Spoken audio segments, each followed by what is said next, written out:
Hello po, tayo po'y magluluto ng merienda.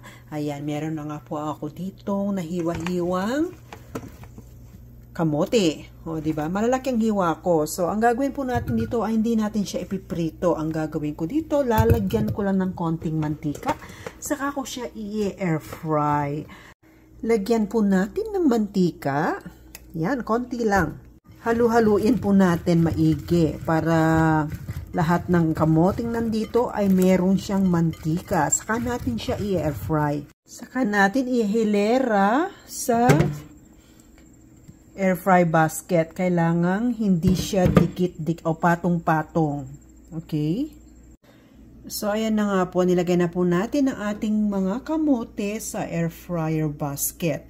Dapat po hindi siya patong-patong. Pwede po siyang dikit-dikit pero hindi pwede ang patong-patong para maganda ang pagkakaluto.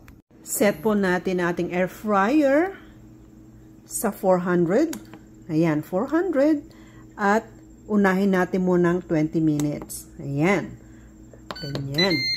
Ito rin isa. Ganon din gagawin natin sa air fry. 400. 20 minutes. Ayan. So, i-on natin. Tapos, baligtarin natin sa kabila.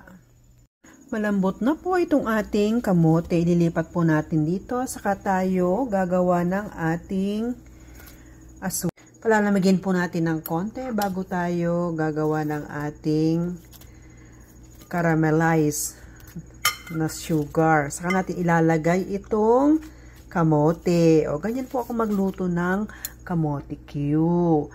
Healthy po yan kasi hindi tayo masyadong gumamit ng mantika. Hindi po natin siya i-deep fry tulad ng ibang way ng pagluluto. Ayan. Pakulo tayo ng tubig na may asukal at palalaputin natin. Saka natin ilalagay itong ating na air fried na kamote.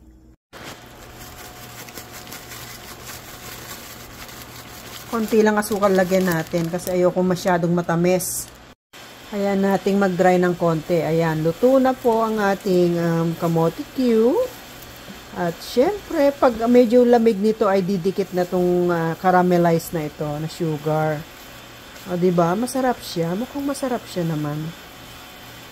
Konti lang ang nagamit nating mantika dyan, konting asukal, at meron na po tayong masarap na merienda.